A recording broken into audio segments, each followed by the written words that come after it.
Quand ça va pas bien, il faut prendre du recul. Il faut être capable de se reculer du tableau de bord et d'analyser froidement la situation. Même si ça vibre, même si ça fume, même si on tourne dans tous les sens dans l'espace, on peut éviter de mourir. Du moins, si on meurt, on le fait de façon pilotée. Nous vivons dans l'incertitude permanente. La divination, ça marche pas, et la prévision, ça se plante généralement assez vite. Il faut reconnaître les efforts et il faut célébrer et récompenser le succès, et pas l'inverse. En France, on a un petit peu tendance à récompenser les efforts et puis à un peu laisser tomber le succès, parce que je crois qu'on déteste fondamentalement, sociétalement, le succès. Est-ce que tu peux aussi nous expliquer la différence entre pensée tactique et pensée stratégique? Super bonne question, au risque de déplaire. Salut Marc. Salut. Comment vas-tu? Je vais bien, merci. Merci d'être ici. C'est avec plaisir.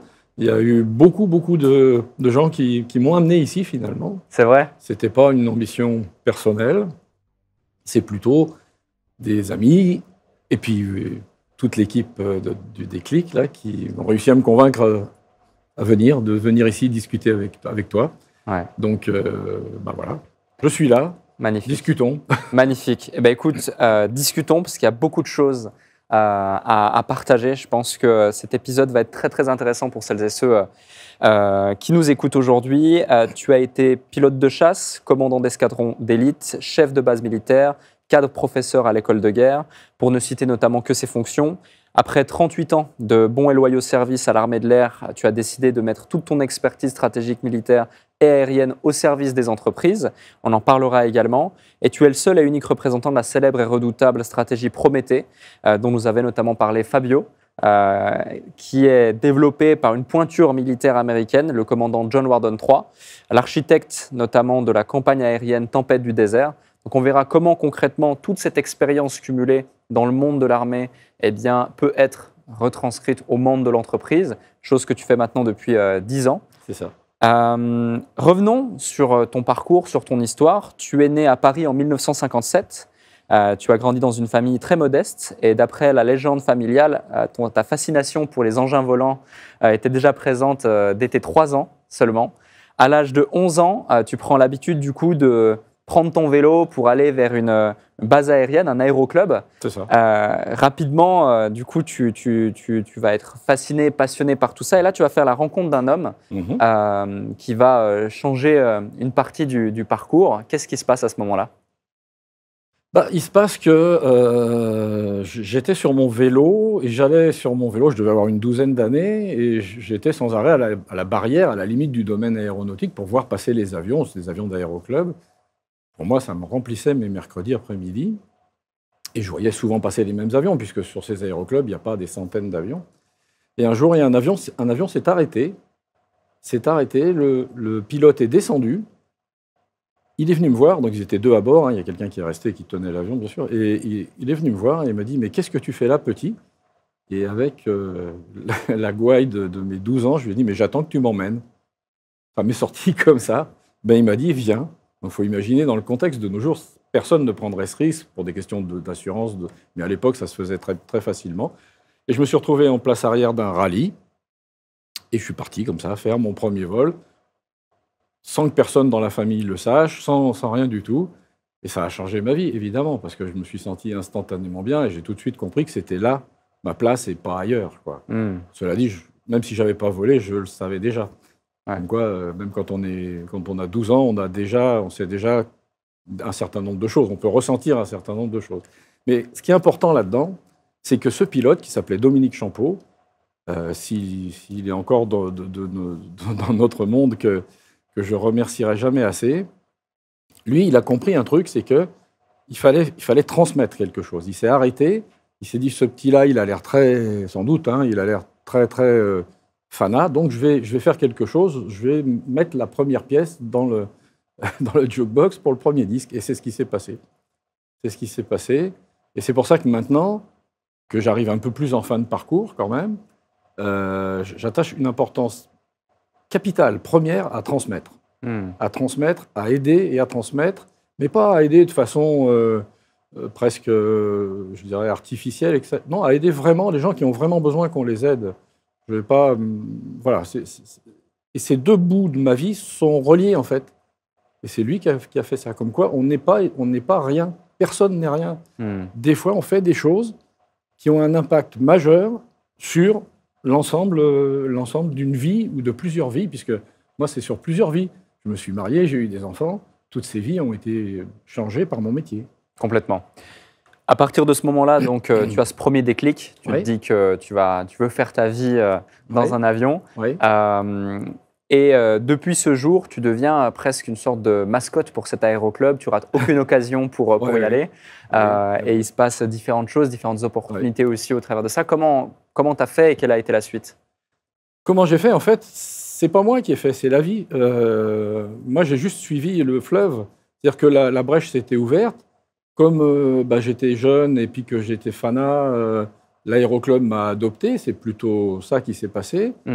Et puis moi, comme j'étais adopté, je me suis dit, il ne faut pas que je reste les bras ballants. Même à 12 ans, on se dit des choses comme ça.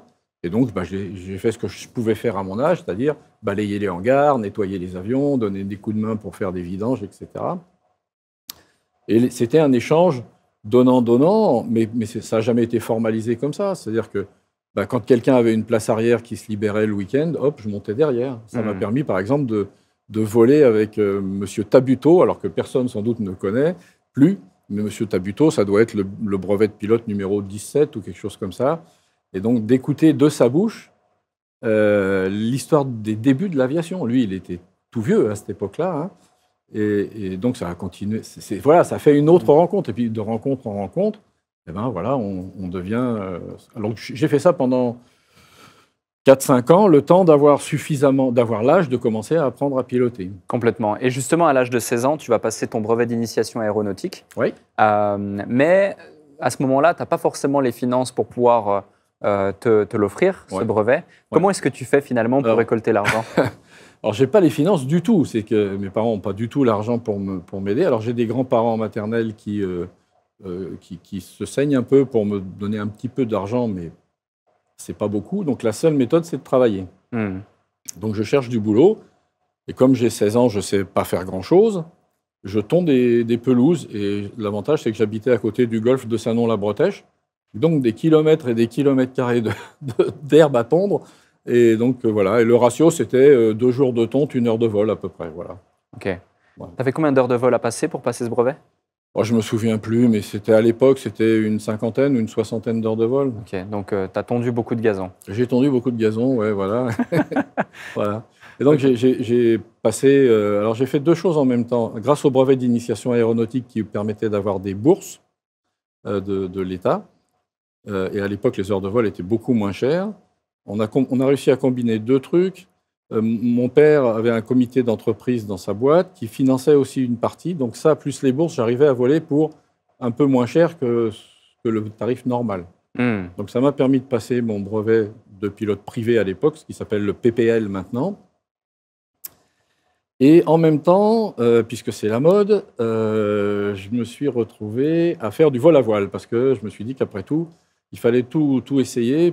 Et puis que ce n'était pas quelques jours de tonte en plus ou en moins. Et le vol à voile, c'était beaucoup moins cher que le vol moteur. Et donc, j'ai fait les 2. Et quand j'ai obtenu les 2 diplômes, les 2 brevets, en fait, à cette époque-là, on pouvait devenir pilote de remorqueur. Donc, pour remorquer les planeurs. J'ai passé cette qualif. Et à l'époque, ça m'a permis de beaucoup voler gratuitement.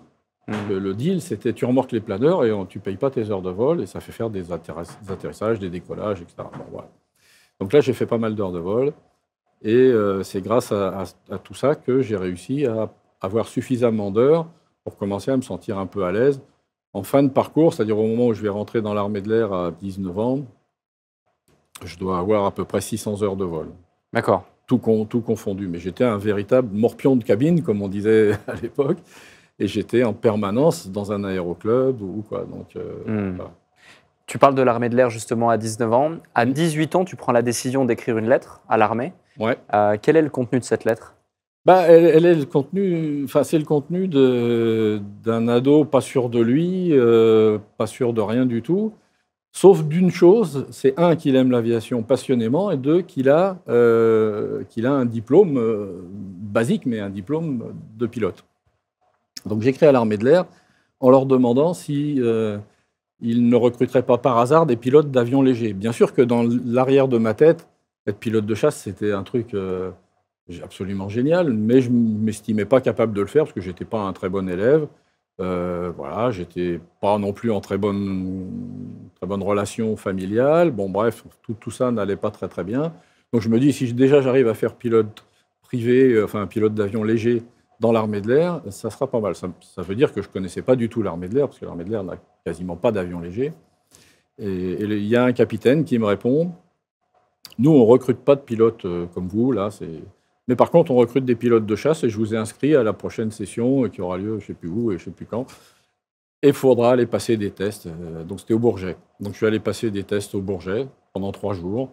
Des tests psychotechniques, des entretiens, des machins, enfin, ce truc qu'on fait d'habitude pour recruter des pilotes, quoi, mais je ne le savais pas à l'époque. Et une visite médicale. Et tout ça a bien fonctionné. Donc, j'ai été recruté dans l'armée de l'air, mais dans un premier temps comme sous-officier pilote. Voilà. Et je suis rentré dans les écoles de l'armée de l'air, donc à Aulnat, puis à Cognac. Alors, les circonstances sont parfois citées comme des raisons d'un échec. Et là, quand même, il y a des choses qu'on peut dire. Par exemple, nous, on est arrivé en école de début, deuxième choc pétrolier. Le discours de bienvenue de notre chef de groupement école, qui était un lieutenant-colonel, ça a été messieurs, bonjour. Bon, on n'a plus besoin de pilotes parce qu'il y a le choc pétrolier, etc.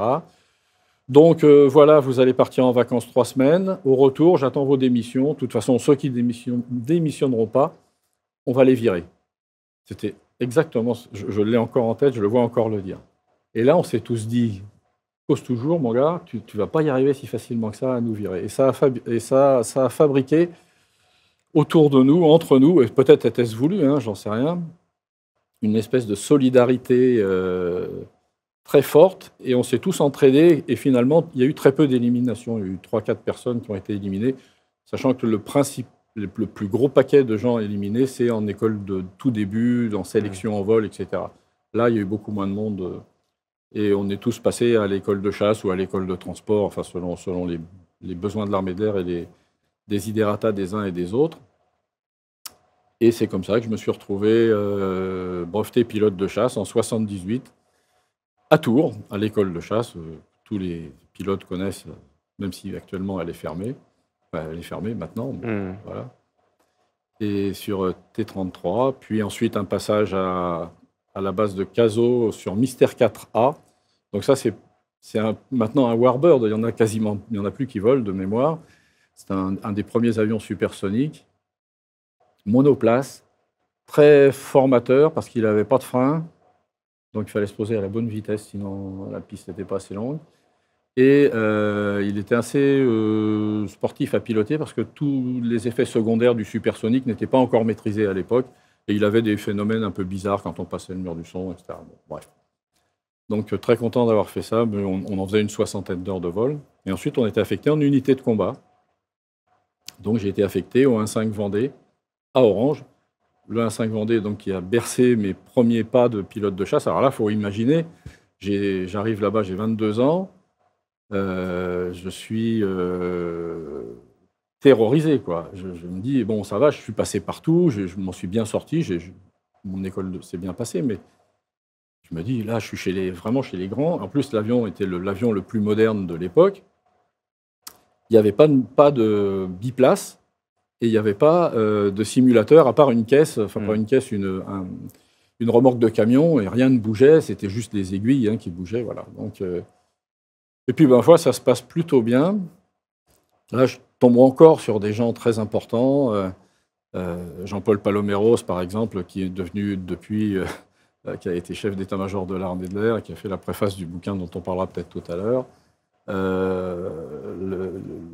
À l'époque, le commandant Brévaux aussi, qui était un très grand professionnel, et puis toute une équipe de pilotes de chasse de tout poil, qui pour les uns me secouaient, pour les autres m'aidaient, enfin voilà, la vie, quoi. Mais bon, je trouve que ça me va bien, et puis je progresse un petit peu. Voilà. Je continue là un petit peu, et puis là je découvre que j'ai des camarades qui sont lieutenants, qui ont exactement la même expérience que moi et qui gagnent le double. Alors là, je me dis qu'il serait peut-être temps que j'arrête de manquer d'esprit de responsabilité. Et je me dis, il faut que je fasse quelque chose, d'autant que d'entre-temps, je me suis marié et que mon épouse est enceinte de notre première fille. Mais à l'époque, je ne savais pas que c'était une fille. Puis personne ne voulait le savoir. C'est marrant, maintenant, on veut tous savoir tout de suite. À l'époque, on ne voulait pas savoir. Mais bon, peu importe. Donc je me dis, il faut que je trouve une méthode. Et la seule méthode, c'était d'aller à Salon. Et donc, il a fallu que je remonte mon niveau, qui n'était pas terrible. Hein. Et donc, j'ai travaillé. En plus de mon boulot à l'escadron, le soir, je préparais ce concours de l'école militaire de l'air. Ça aussi, c'est un truc dont on ne parle pas, mais l'armée de l'air offre quand même à ceux qui le souhaitent et qui en ont l'envie et la possibilité, vraiment des opportunités de développement, donc personnels, sociaux, etc., qui sont pas négligeables, quoi, et qu'on trouve peut-être pas dans toutes les boîtes civiles. Hein. Complètement. Voilà. Donc, je passe le concours, je le réussis, pas brillamment, mais je le réussis, donc c'est le plus important. Et puis, donc, je suis rentré à l'école de l'air à Salon en 81. J'en suis ressorti, puis ensuite, je suis parti dans d'autres escadrons, etc. Enfin, je ne vais pas vous dérouler tout ça, voilà. Mais je suis parti à la 12e escadre de chasse, aussi très chère à mon cœur, la 5, la 12. Deux très grandes escadres, très différentes, mais c'était très bon pour un jeune comme moi de voir deux visions, deux façons de faire, le même métier, qui était la défense aérienne avec le même avion. Et c'était vraiment très intéressant. On reviendra sur le parcours, etc. Ouais. Il y a des choses super intéressantes à aller chercher, parce qu'ensuite, il s'en est suivi plein de choses. Ouais. Énormément de choses. Ouais. Une des questions que j'ai envie de te poser, c'est finalement, on passe d'un jeune rêveur qui regarde ses avions comme ça, qui est passionné et qui plus est, qui n'a pas forcément confiance en lui tel que tu l'évoquais, à quelqu'un qui rentre dans l'élite des meilleurs pilotes de France, voire du monde également, parce qu'à ces niveaux, c'est du très haut niveau. Ouais. Qu'est-ce qui fait que tu passes toutes ces étapes alors que de base, lorsque tu racontes l'histoire, justement, rien ne te prédestinait à en arriver là finalement? Est-ce que c'est la passion? Est-ce que c'est le travail? Est-ce que c'est le dévouement? Est-ce que c'est d'autres choses? Est-ce que c'est un ensemble de tous ces éléments? Oui, c'est un gros ensemble de tout ça. C'est la rage de vaincre. Je crois que c'est ça surtout. C'est-à-dire que je m'étais fixé un objectif. D'ailleurs, ça va être toute ma vie comme ça. Je m'étais fixé un objectif qui était très dur, qui était très haut, vu mon point de départ, comme tu disais. Hein. Mais je me suis dit, j'y vais. Et en fait, j'avais le sentiment, quand j'avançais, et je crois que j'en ai parlé un peu avec ma femme quand on était à cette époque-là de notre vie, je brûlais les ponts au fur et à mesure. Quoi. C'est-à-dire qu'il n'était pas question de faire marche arrière. Jamais question de faire marche arrière. C'était même pas envisageable. Dans ma tête, c'était même pas envisageable. Donc, si je ne pouvais pas faire marche arrière, il fallait que je fasse marche avant. Et donc, il fallait bien que je bosse et que j'arrête d'être un peu paresseux, que je me mette au boulot, que je me passe rien. Et donc, c'est comme ça que je suis devenu, pendant la première partie de ma carrière, une espèce de moine pilote intéressé que par une seule chose, piloter des avions, et le piloter le mieux possible, être incollable et être haut niveau, parce qu'autour de moi, j'avais des gens brillantissimes et que je partais de loin au début, quoi. Complètement. Voilà. Donc c'est ça un peu le truc. Le truc, c'est le travail, la passion au départ. La passion, le travail, le fait d'avoir une vie familiale quand même très permissif sur ce truc, parce que quand vous êtes pilote familial personnel, hein, j'entends, hein, pas familial global, vous rentrez à n'importe quelle heure, vous partez à n'importe quelle heure, vous avez du boulot, vous n'en avez plus, vous êtes un mois par-ci, 2 mois par-là, enfin voilà.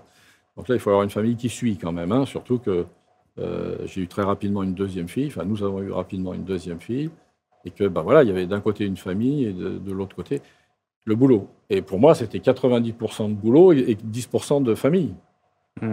Donc maintenant, j'en entends parler, si vous voulez. Sauf que maintenant, je suis devenu grand-père, que je ne travaille plus, que je peux me permettre d'être 90% famille et 10% boulot.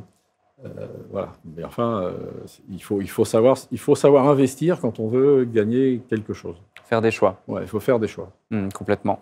Et cette rage de vaincre, comme tu l'évoquais, d'où est-ce qu'elle te vient? Quel était le drive finalement de cette volonté d'aller encore plus loin, d'aller chercher des niveaux juste Je crois que c'est l'amour. l'amour de l'aviation. L'amour de l'aviation, c'était pas tolérable dans ma tête d'être mauvais ou d'être juste moyen. Ok. J'ai pas d'autres explications officielles. Complètement. Il y a eu ce premier déclic justement lorsque tu es monté dans cet avion à l'âge de 11-12 ans. Et il y a un second déclic lorsque tu es à Orange, aux commandes du Mirage F1, l'un des fleurons donc, de l'aviation française de l'époque. Oui. Qu'est-ce qui se passe à ce moment-là lorsque tu arrives là-bas, tu montes dans ce Mirage? Qu'est-ce qui se passe Je me dis que j'ai encore beaucoup de boulot, mais encore beaucoup de travail pour maîtriser tout ça, parce que même si, quand on regarde le Mirage F1 maintenant, on se dit que c'était quand même un avion extrêmement simple par rapport au Rafale F4 ou des choses comme ça, mais je crois que la mentalité n'est pas différente. C'est-à-dire qu'il se passe que voilà, il faut travailler pour progresser, pour être accepté dans l'escadron, pour que les gens vous aient confiance en vous, pour que vous puissiez être dans un premier temps considéré comme un équipier fiable, qui fait ce qu'il a à faire, qui tient sa place, qui sait tirer, qui sait faire plein de trucs. Et puis que progressivement, vous puissiez monter un petit peu les différents échelons de cette profession, puisqu'il faut à peu près 4 ans entre le moment où vous êtes breveté pilote et le moment où vous êtes chef de patrouille pour atteindre le nirvana du pilote de chasse, qui est le brevet de chef de patrouille. Voilà. Complètement. Voilà. Ensuite de ça, il se passe pas mal de choses. Ouais. Et là, on te confie une escadrille. Tu participes à la guerre du Golfe, où tu vas appliquer la stratégie de John Warden III, donc ancien colonel de l'armée de l'air qu'on a cité tout à l'heure, l'un des principaux penseurs de la stratégie, penseur stratégique de l'Amérique. Mais après cela, tu seras affecté donc, à Istres, où tu fais partie des pilotes d'élite chargés de tirer la bombe nucléaire. Ce type d'expérience, ça marque et ça forge un homme, j'imagine. Qu'est-ce qui se passe à ce moment-là? Est-ce que tu peux nous partager ce moment de ta vie? On voit quelques photos que vous êtes tous affectés. Ça ne nous rajeunit pas. Hein. J'avais des cheveux, ils étaient bruns. Alors, la partie guerre du Golfe, en fait, j'avais fait pas mal d'opérations avec mes petits camarades avant, mais c'était essentiellement en Afrique. Donc, c'était des opérations de maintien de la paix, enfin, on peut appeler ça comme on veut, mais c'était un bas niveau. Là, la guerre du Golfe, c'était plutôt un haut niveau de violence. Et ce qui m'a marqué pendant la guerre du Golfe, c'est que pour la première fois vraiment de ma carrière, alors que j'étais en responsabilité de commandant d'escadrille, on comprenait tous où on en était dans le plan. C'est-à-dire qu'il était ouvert, il était partagé. Et à l'époque, je ne savais pas que c'était John Warden, tout ça, je ne savais pas. Et on savait donc comment gérer notre action, en ayant une idée de ce que la stratégie générale voulait faire. Et je pense que ça a marqué un changement très clair au sein de l'armée de l'air française, où avant on était un petit peu des artisans, on faisait nos trucs, on les faisait bien, parce que les gens sont très très bien entraînés et ça fonctionnait bien. Mais bon, là c'était franchement une autre dimension. Vraiment, il y avait des phases, on savait quand est-ce qu'on changeait de phase, etc. etc. Voilà. Bon, moi j'étais pas directement au contact, hein. J'étais à Doha au Qatar, à l'époque où Doha était une bourgade, hein. Maintenant Doha c'est autre chose, mais c'était rien Doha, hein. Et c'était juste une piste pour nous, et on était chargé de la défense aérienne de cette zone-là. Voilà, donc c'était pas non plus Verdun, hein. Voilà. Mais sur ce plan-là, moi ça a commencé à me titiller, je dis tiens, c'est pas fait de la même façon, il y a quelque chose, il faudrait que je gratte en rentrant. Voilà, et donc quand je suis rentré, j'ai gratté. T'as gratté, et là, qu'est-ce que tu as J'ai gratté, et en fait, là, je suis tombé sur ce que tout le monde savait, sauf moi, sans doute. C'était que c'est le bureau Chessmate, qui était dirigé par John Warden, qui avait mis au point cette stratégie aérienne au sein du Pentagone, et que ça venait d'un bouquin que John Warden avait écrit, qui s'appelait La campagne aérienne, The Air Campaign, et donc je me suis procuré rapidement une copie, vraiment une photocopie, que j'ai lue, et là j'ai dit, mais ouais, bien sûr, je comprends pourquoi ça fonctionne de cette façon quand on est avec des Américains, on est en 1991, hein, donc voilà. Et ça a été le premier pas. J'ai mis un peu le pied dans la piscine, là, dans le petit bain, en disant « Oh, mais ça, il y a sans doute quelque chose à gratter là-dedans. » D'accord. Les grandes différences que tu as identifiées dans les stratégies qui étaient appliquées avant et les stratégies qui étaient appliquées pendant cette phase-là, c'est quoi, grosso modo? Si tu veux, il y avait un objectif qui était final, qui était connu de tout le monde. Dans le bouquin, on en reparle. Hein, il y avait vraiment des choses qui étaient, par exemple, de ne pas détruire l'Irak, mais simplement de détruire Saddam Hussein et son régime, de causer le minimum de pertes amies, voilà, etc. Il y avait tout un tas d'empêcher l'Irak d'être à nouveau en mesure de menacer ses voisins, etc., etc. Donc ça, ce sont des objectifs stratégiques. Au préalable, ce qu'on avait, c'était des missions. On recevait des missions tactiques en disant il faut faire ça, vous allez monter sur le 16 Nord, vous allez aller attaquer Wadi Doum, vous allez attaquer. Voilà. Ça, c'est des trucs tactiques qu'un pilote de chasse sait très bien faire. Donc c'est très confortable, en fait. Hein. Vous recevez un message qui vous dit il faut faire ça. Vous regardez si c'est faisable, comment il faut le faire, puis vous le faites. Mais par contre, vous n'avez aucune idée de quelle stratégie générale vous servez. Et si ça ne se passe pas comme prévu, qu'est-ce qui est le plus approprié? Qu'est-ce que vous devriez faire pour, malgré tout, préserver l'objectif stratégique? Donc ça laisse une porte ouverte, enfin ça laissait, puisque ça ne se fait plus de cette façon depuis longtemps, ça laissait une porte ouverte à des erreurs stratégiques. Quand on connaît la stratégie générale, on fait moins d'erreurs stratégiques. La guerre, c'est un monde très, très, très, comment dirais-je, difficile à cerner, hein, le fameux brouillard de la guerre de Clausewitz, etc. On n'est jamais sûr de rien, tout le monde ment, mais enfin, si on a un objectif stratégique fort, on a une meilleure chance de mieux piloter son action tactique, pour le coup. Finalement, mis à l'échelle de l'entreprise, c'est un petit peu comme donner du sens à chacune des micro-actions de chaque collaborateur par rapport à l'objectif global, versus isoler chacun des acteurs, et puis ils savent qu'ils ont des tâches à faire tous les jours. Mais... Ce qu'on dit, nous, c'est en fait, il faut aligner stratégiquement les organisations. Là, on ne parle plus d'aviation, mais les organisations. Si vous avez une organisation qui n'est pas alignée stratégiquement, les gens font ce qu'ils peuvent et ils font du mieux qu'ils peuvent. Enfin, il y a aussi un truc auquel il faut casser les reins. Le monde, et en particulier la France, n'est pas peuplé de crétins qui font n'importe quoi, n'importe quand. Les gens, quand ils travaillent, ils essayent de faire du mieux qu'ils peuvent dans leur cadre, dans le cadre de leur boulot, de leurs compétences, etc. Si ces gens-là, vous les laissez faire chacun dans leur coin sans leur expliquer où vous voulez en venir, globalement, vous n'allez pas vous rapprocher d'un objectif. Et au bout d'un moment, vous aurez des frustrations, des gens qui vont s'en aller, des conflits, des choses comme ça. Si l'objectif de la boîte est connu de tous, alors pas forcément dans ses détails, ses implications, mais de façon stratégique globale, est connu de tous, l'action de chacun, qui sera exactement la même au niveau de son implication et de ses résultats, va être beaucoup mieux organisée et globalement, tout le monde va tirer à peu près dans le même sens. Donc c'est un peu ça l'idée de la stratégie Prométhée, c'est de faire en sorte que les organisations soient alignées stratégiquement. Et pour ça, il faut une ouverture. C'est aussi un truc qu'il faut arriver à faire rentrer dans la tête de certains. La stratégie, ce n'est pas secret.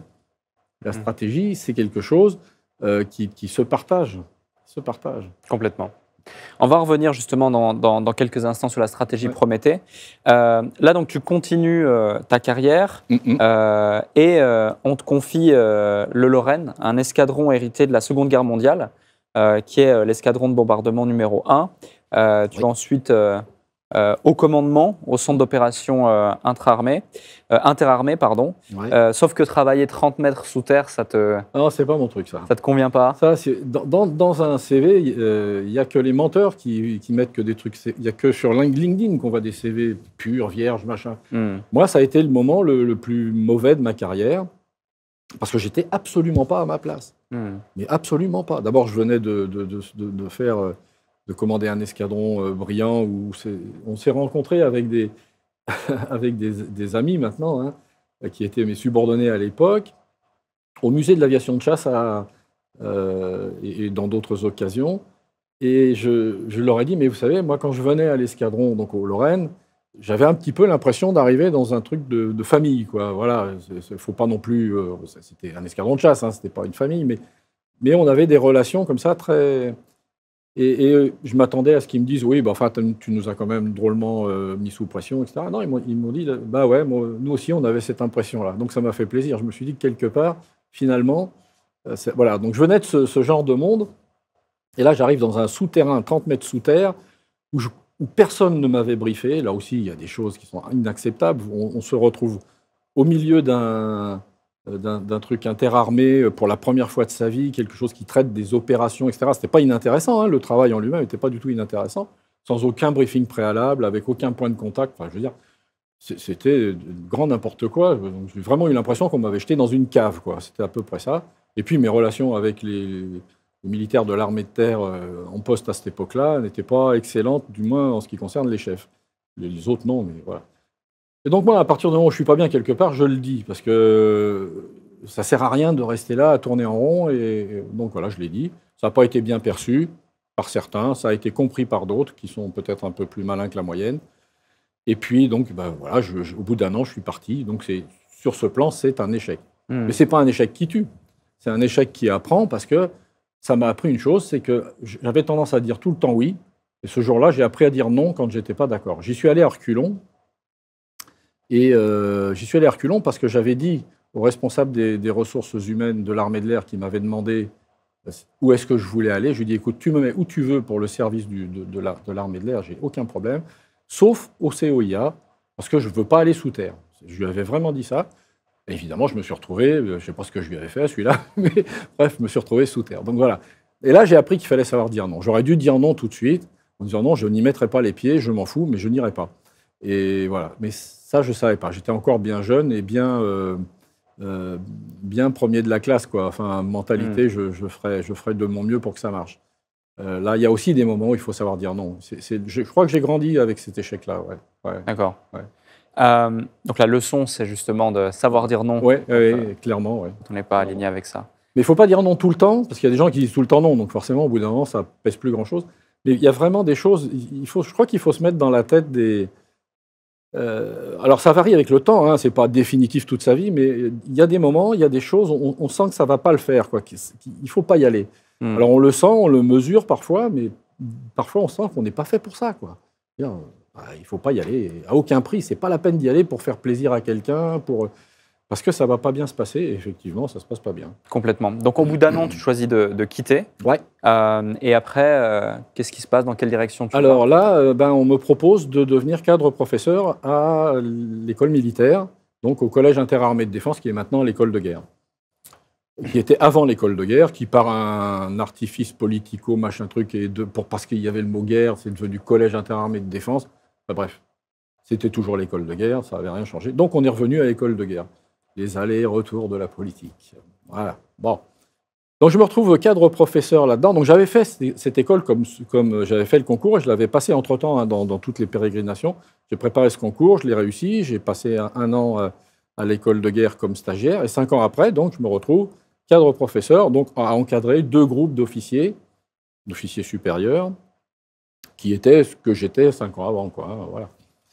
Donc là, il s'agit à la fois de faire du coaching, parce que on n'est pas dans une école primaire, quoi. On a des gens qui ont une énorme expérience, qui sont allés au combat, il y a quand même des gens de très haut niveau. Donc on leur doit un accompagnement différent. Donc là, je me suis formé au coaching. Et j'ai travaillé avec eux là-dessus. Et puis en même temps, il y avait des cours théoriques, je dirais, à donner. Et donc la deuxième année de mon passage à l'école de guerre, j'étais adjoint à la cellule air, et j'étais chargé de l'enseignement de la stratégie aérienne. Et c'est là que ça reboucle avec John Warden.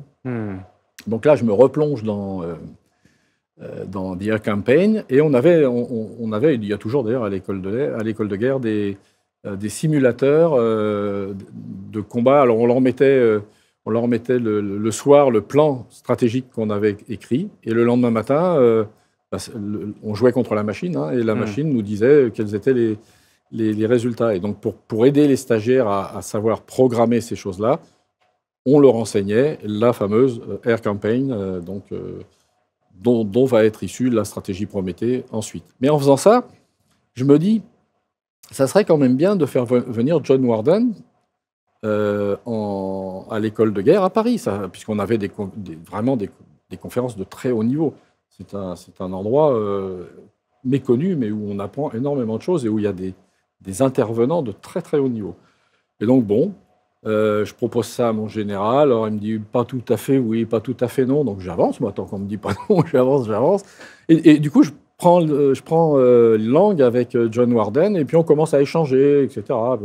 Puis finalement, ça s'est pas fait pour des raisons, encore une fois, politiques. Mais il n'a pas pu venir, mais on était très proche d'un accord. Hein.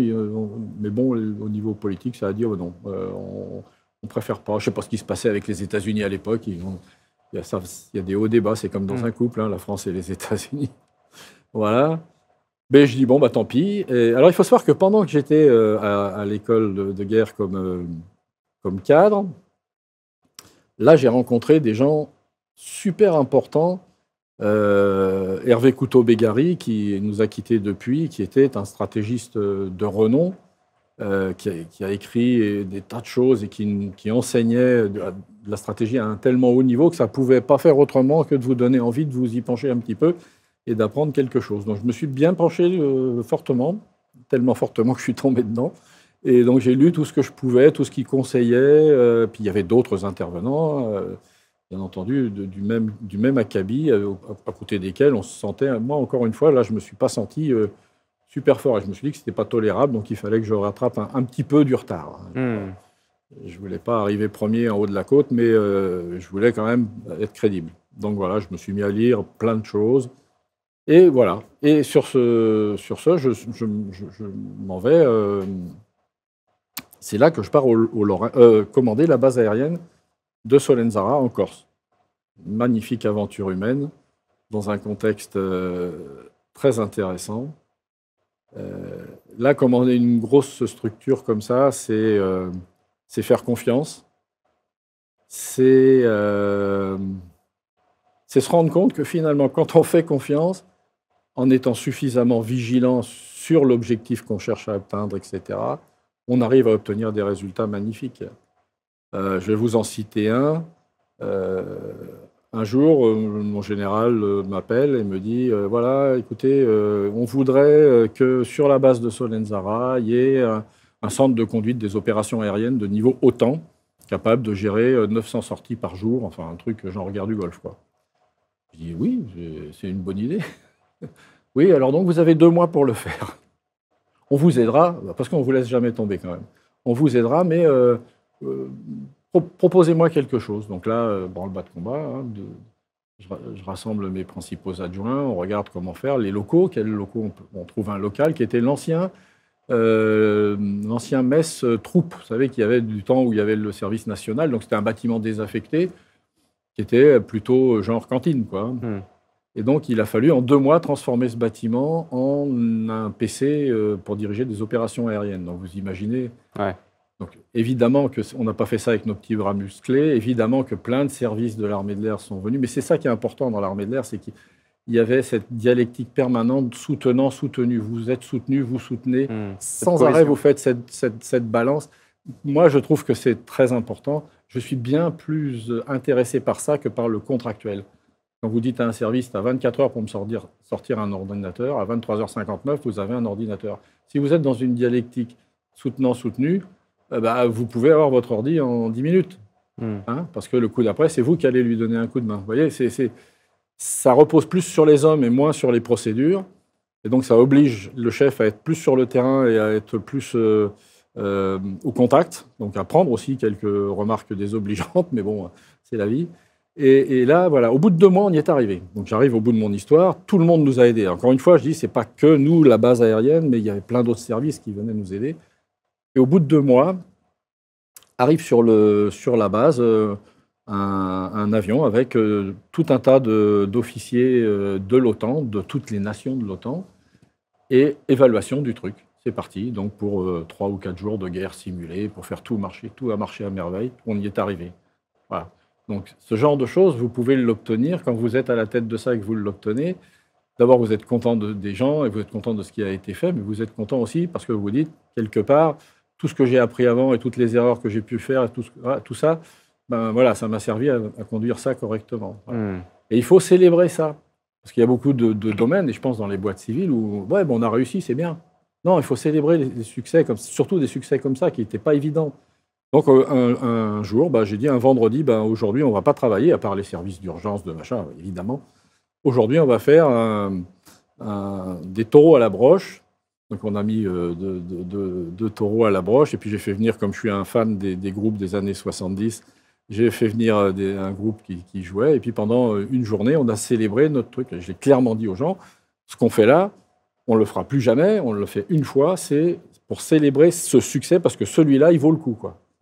Voilà.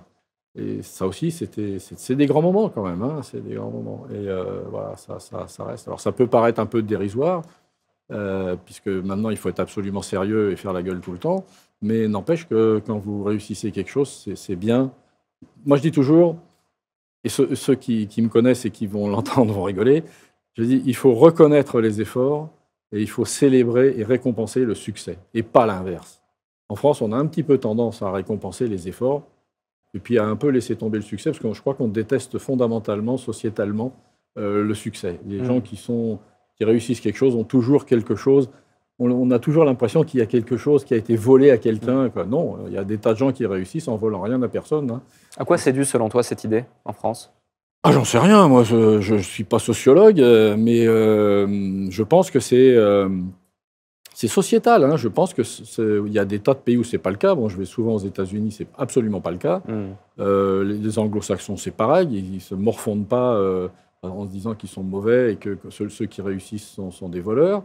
Non, c'est historique. Je pense qu'il y a des racines historiques, des racines sociologiques. Mais je ne peux pas aller beaucoup plus loin parce que franchement, ce n'est pas mon domaine. Quoi. Complètement. Ouais. J'ai deux questions sur lesquelles j'ai envie de rebondir par rapport à tout ce parcours. Le premier point, c'est que dans ce domaine, on n'a pas le droit à l'erreur. Donc, il y a un niveau de pression qui est très, très élevé, j'imagine. C'est un peu pareil dans une certaine mesure dans l'entrepreneuriat également. On a beaucoup de gens qui nous écoutent, qui sont entrepreneurs, qui entreprennent ou qui tendent à le devenir. Quel conseil, basé sur ton expérience personnelle, tu pourrais partager sur le fait de réussir à absorber une charge de stress relativement importante pour pouvoir prendre les bonnes décisions et éviter de faire des erreurs qui pourraient être fatales?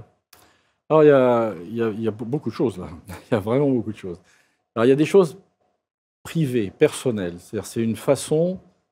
Il faut s'intéresser aux techniques d'optimisation du potentiel. Il faut s'intéresser à l'auto-hypnose. Il faut s'intéresser à l'autocompassion. Il faut s'intéresser à tous ces trucs-là pour se faire du bien à soi. C'est-à-dire dire, OK, je donne, je prends des coups, j'en donne, j'en reçois, machin. Mais il y a un moment où je dois être gentil avec moi-même. Si vous n'êtes pas gentil avec vous-même, votre corps va vous le rendre très vite. Ça a été mon cas. Hein. J'ai appris ça depuis. Voilà. Donc, voilà, il faut. Ça, c'est la première chose. Après, il y a une question d'organisation.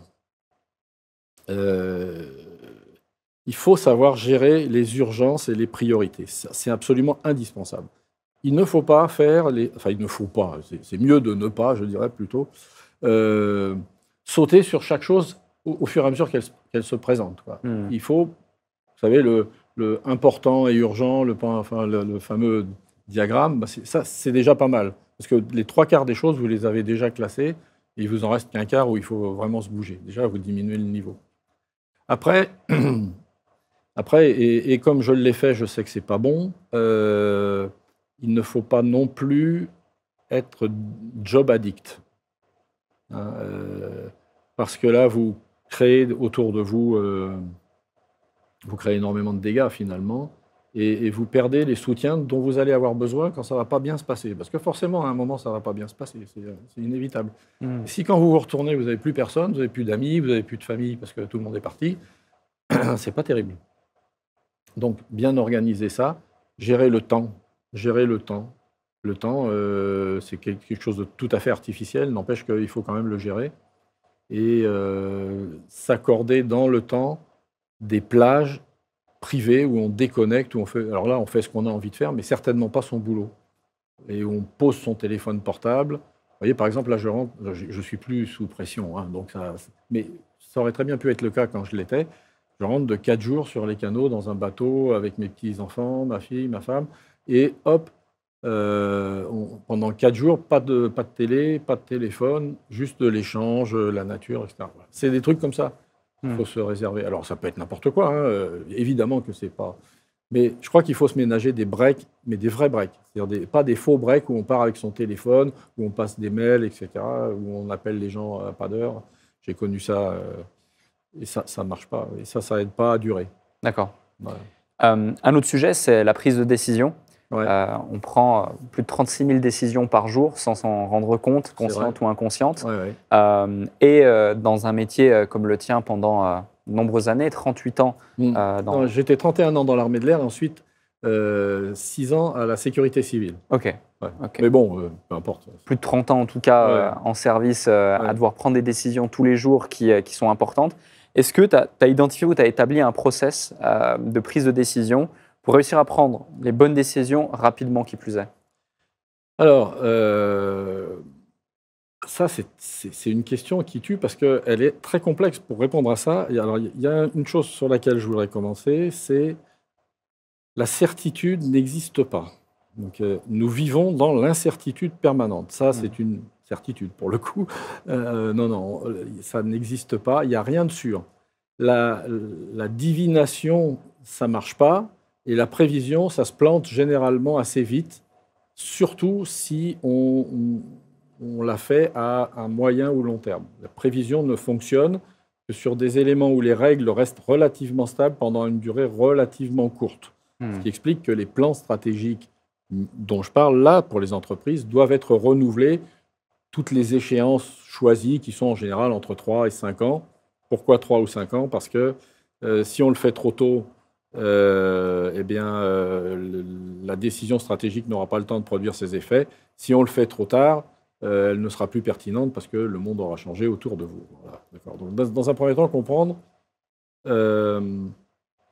qu'on est dans l'incertitude. Et la deuxième chose, et ça c'est un héritage direct du métier de pilote de chasse, quand ça ne va pas bien, je suis bien poli je trouve, quand ça ne va pas bien, il faut prendre du recul. C'est-à-dire qu'il faut être capable de se reculer du tableau de bord, comme on dit, et tous les pilotes vous diraient ça, et d'analyser froidement la situation. Même si ça vibre, même si ça fume, même si on tourne dans tous les sens dans l'espace, on se calme, on souffle un coup, on regarde ce qui se passe, on analyse ce qui se passe. Ça peut se faire vite, ça ne met pas 2 ans à faire, mais il faut le faire. Et là seulement, on se dit, bon voilà, je vais faire ça, et s'il ne se passe pas ça, je vais faire ça. Voilà. Et voilà. Il y a beaucoup de moments où on doit prendre des décisions sans checklist, parce qu'on n'a pas le temps de réfléchir. Après, il y a tout le reste où on a le temps de réfléchir. Alors, il faut se donner ce temps de réflexion.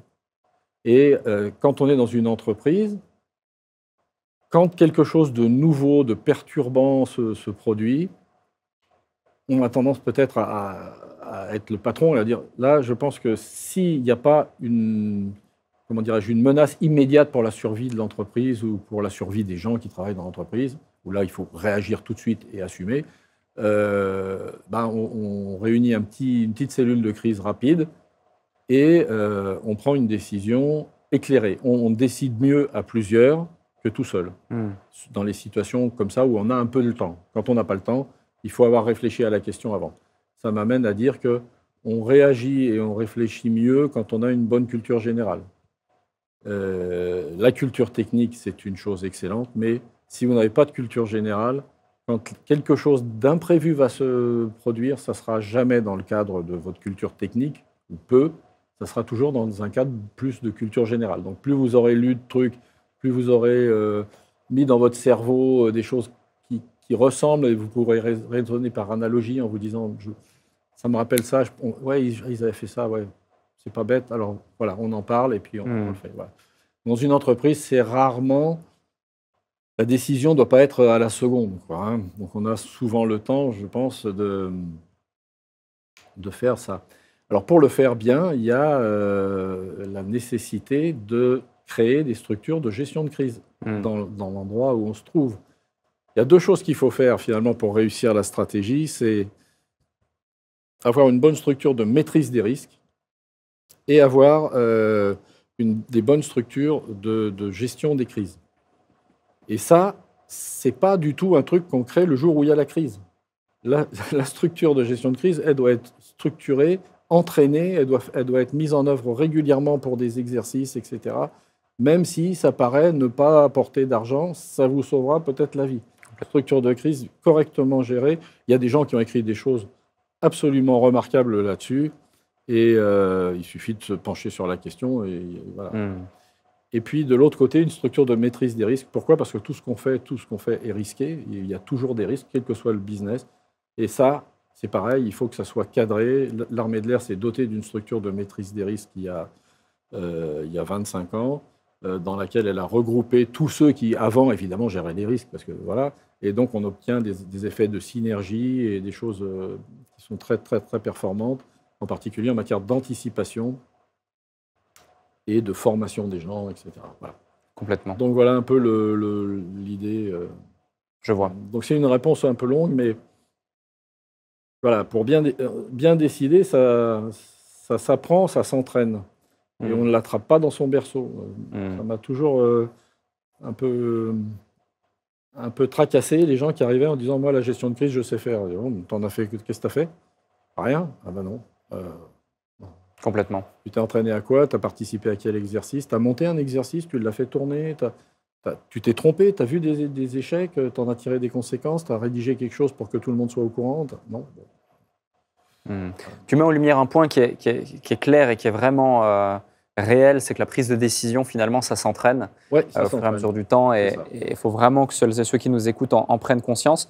Tu évoquais un sujet dans la prise de décision, notamment, qui peut paraître assez fou, même quand tu vois certains films, etc., où tu dis, voilà, même dans des situations de crise réelle, de danger réel, tu dois prendre du recul par rapport à ton tableau de bord, prendre du temps, un instant, respirer pour pouvoir prendre la meilleure décision, même s'il y a plein de choses qui se passent autour. Bien sûr, ouais. Est-ce que tu as une anecdote à nous partager où tout autour de toi pourrait porter à croire que la seule chose qu'on peut faire, c'est paniquer ou faire des trucs et puis essayer de s'en sortir. Mais justement, le fait d'avoir ce self-control, de savoir prendre de la hauteur, de savoir respirer ne serait-ce qu'une ou deux secondes, permet justement à toi ou à quelqu'un de prendre la meilleure décision. Alors, dans le métier de pilote, il y en a plein. Je veux dire, n'importe quel pilote va rigoler avec l'exemple que je vais donner. Mais en fait, un jour, j'étais jeune pilote à Orange, et mon leader m'emmène, donc à l'époque on apprenait à tenir sa place bien à côté, hein. Il n'y a pas que la patrouille de France qui tient bien sa place, hein. Je vous rappelle que les pilotes de la patrouille de France sont des pilotes de chasse, hein. Et donc il m'emmène, on part à Mach 1.3 vers 20 000 pieds pour faire une boucle, donc un looping, quoi. Et en fait, lui en haut, il passe à vitesse nulle, mais en balistique, quoi. Et comme j'étais un bon petit, je voulais absolument me rapprocher de lui, j'avais coupé dans les virages. Ça veut dire que quand je suis arrivé au même niveau que lui, moi j'étais encore plus à bas d'un zéro, quoi. Donc j'avançais plus. Et donc je me suis retrouvé sur le dos, aux alentours de 40 000 pieds, je ne me souviens plus exactement du truc. L'avion bloqué comme ça. Et j'ai commencé à redescendre sur le dos sans pouvoir le piloter, parce qu'il était impilotable, vu que sa vitesse par rapport à l'air était zéro. Et je suis tombé comme ça, jusqu'à ce que l'avion parte en vrille. J'avais 7 vols sur Mirage F1. Jusqu'à ce que l'avion parte en vrille dans tous les sens. Et la vrille d'un avion de chasse, ce n'est pas la vrille d'un avion de voltige, hein. Ça part dans tous les sens. Et je ne me suis pas trop énervé finalement. Voilà, ça prouve que j'étais bien entraîné. J'ai appliqué la procédure de sortie. Je suis sorti de vrille et voilà. Et seulement après, je me suis dit, j'avais quand même perdu 20 000 pieds, hein. Je suis ressorti, non, plus que ça, parce que je suis sorti vers 12 ou 13 000 pieds. Sachant que la limite à 10 000 pieds, c'est l'éjection. Donc voilà, mais j'ai jamais pensé une seule fois que j'allais m'éjecter. J'ai simplement pensé à appliquer la procédure. Alors, ce qui est amusant, c'est que quelques semaines avant, et c'est là qu'on s'aperçoit que c'est un tout, j'avais regardé un film fait par Jean-Marie Saget sur la vrille du Mirage F1, et il expliquait très bien, hein, donc le centre d'essai en vol, hein, expliquait très bien la procédure appliquée pour sortir. Donc je me suis souvenu du film, en fait, hein, du haut de mes 22 ans. Je me suis dit, bon, ils font comme ça, je vais le faire, paf, j'ai fait pareil. Et je suis sorti de vrille, évidemment, mais ça prend du temps. C'est très long, hein. Ça descend. Voilà. Donc, bien sûr que c'est quelque chose qui fait sourire les professionnels, parce que, voilà. Mais si là, vous commencez à secouer les commandes dans tous les sens, à mettre du moteur, à en enlever, etc., vous allez aggraver le phénomène, il ne va rien se passer, et vous finirez au bout du parachute dans le meilleur des cas. Donc, vous voyez la différence? une préparation à la fois théorique, etc., l'habitude de prendre un peu de recul, parce qu'avant d'arriver sur Mirage, vous avez quand même un long parcours qui vous forme à ça, hein, ce n'est pas du jour au lendemain, et bien là, ça fonctionne. Complètement. À la suite de quoi, donc pendant 38 ans de bons et loyaux services, tu vas décider de tourner la page Ouais. et quitter l'armée, quitter le monde de l'armée. Qu'est-ce qui te fait prendre cette décision? Alors, je quitte l'armée au bout de 31 ans pour faire autre chose. Alors, en fait, j'étais très bien dans l'armée de l'air. J'étais même super bien. Ça me collait pile poil à la peau. C'était vraiment mon truc. Il se passe un événement familial, une maladie de mon épouse, etc., qui fait qu'on a un doute. Et c'est un peu perso ce que je vais dire. Je ne sais pas si je suis obligé de le dire, mais on ne sait pas si elle va survivre, quoi. Hein, donc, voilà. Et elle me dit, écoute, moi, je voudrais finir mes jours à Arles, où on avait une maison, parce que là, à Paris, à l'époque, j'étais à Paris, à l'état-major de l'armée de l'air. Là, franchement, voilà. Et moi, je suis passé des cheveux bruns à cheveux blancs en 2 mois. Hein, le cancer, pour ne citer que ce gentil seigneur, ça fait quand même, ça fait quelque chose, quoi. Hein. Et donc là, je lui dis, écoute, je vais voir ce que je peux faire. Et comme quoi, des fois, les planètes s'alignent. Hein, là, la sécurité civile cherchait le commandant second de la base d'avion de la sécurité civile à Marignane, donc de tous les trackers Canadair, etc., à Marignane, qui n'est pas très loin d'Arles. Donc j'ai postulé, j'ai été pris, et je me suis retrouvé très rapidement d'ailleurs à la base d'avion de la sécurité civile. Mon épouse a été soignée et s'en est très bien tirée, tant mieux, mais du coup j'avais quitté l'armée de l'air et il fallait bien que j'ai encore un petit peu de temps devant moi, il fallait que je fasse des choses. Donc pendant 6 ans, j'ai fait du feu de forêt. Donc j'ai dirigé cette base, ce qui était un autre monde, une autre histoire, voilà, et qui m'a d'ailleurs permis de comprendre que l'armée de l'air avait vraiment raison. Que la façon dont l'armée de l'air et de l'espace aborde les problèmes, c'est comme ça que ça marche l'aviation, et pas autrement. C'est-à-dire tous ceux qui veulent faire autrement se plantent. Donc le ministère de l'Intérieur ne sait pas gérer les avions. Point. C'est pas leur boulot. D'accord. Voilà. Mais ça n'empêche que ça marche. Pourquoi ça marche? Parce que les pilotes de la base sont d'anciens militaires. Les pilotes de la base sont certes des gens qui sont parfois un petit peu difficiles à manier, mais on veut des gens de qualité, qui aient du caractère. Vous croyez que les gens qui ont du caractère, ils sont faciles à manier? Non. Donc bon, voilà. Le souci, c'est que l'arme aérienne, c'est une arme, là, hein, c'est une arme qui jette de l'eau, mais c'est une arme, ne se gère pas comme on gère des camions. C'est pas possible. C'est un autre monde et c'est une autre culture, et cette culture n'existe pas au sein des états-majors de la sécurité civile. À la suite donc de cette expérience, qu'est-ce qui te mène progressivement au monde de l'entreprise où justement tu vas appliquer les stratégies? On va le voir notamment avec notamment la stratégie Prométhée, hein, Ouais. tirée du livre de John Warden 3 et que tu as traduit. Qu'est-ce qui te mène naturellement au monde de l'entreprise et quelles sont les stratégies ensuite on va voir qu'on peut appliquer? Ouais. Ce qui me mène, c'est que quand je quitte la sécurité civile au bout de 6 ans, je me dis que j'ai encore du temps devant moi et puis j'ai toujours ce goût. Hein, pendant ce temps-là, j'ai toujours continué à lire, à m'intéresser aux grands auteurs qui traitaient de stratégie, etc. Bon. Et je me dis, tiens, il faudrait que je me monte une boîte. Et dans un premier temps, je fais du portage salarial. Je fais du portage salarial et je participe avec une très grosse équipe d'une très grosse boîte d'un avionneur européen à la rédaction des clauses d'une réponse à appel d'offres, etc. Donc ça me permet de voir un peu comment ça fonctionne, les entreprises, les grosses entreprises. Tout ça. Bon. Mais en même temps, j'ai des très bonnes relations avec le staff de la boîte de portage salarial qui s'appelle Trèfle Compétences, à qui je dois certainement la suite. Donc, vous voyez, les choses, c'est toujours pareil, on doit toujours quelque chose à quelqu'un, donc il y a un moment, il faut bien rendre, quoi. Donc, je discute avec eux, et puis en même temps, je discute avec John Warden, avec lequel j'ai repris contact, et il me dit, écoutez, si vous voulez venir aux États-Unis, j'ai monté une académie, parce que maintenant, je suis plus militaire, là, j'utilise le Prometheus Process, et si vous voulez venir l'apprendre, voilà, ça a fait tant, etc. Et cette boîte a payé une partie de mon stage. D'accord. Donc du coup, je prends un billet pour Montgomery en Alabama et je vais chez Warden. Je le rencontre, évidemment, et on passe un petit moment ensemble. Je participe à son, comment dirais-je, à son cours. J'obtiens brillamment mon diplôme. C'est normal, puisque je savais déjà de quoi on allait parler. Et puis, on devient un peu plus proche et on discute un petit peu de l'avenir, etc.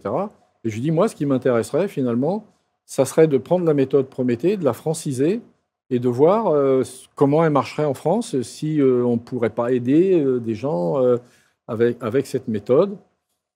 Il me dit, bah ok, donc on signe un contrat, donc j'ai toujours ce contrat, voilà, donc pour les droits du bouquin que je vais traduire, et puis évidemment l'ensemble de la méthode avec laquelle je pars sous le bras en anglais, et bon, comme je vais travailler en France, il faut la traduire, ça fait à peu près, je sais pas, 600 slides, quelque chose comme ça, à traduire, à mettre aux normes, machin, bon voilà, donc ça m'a pris un peu de temps. Et là, donc, j'arrête le portage salarial et je me dis, je crée une boîte. Voilà, j'ai créé une boîte donc, de conseil, mais basée là-dessus.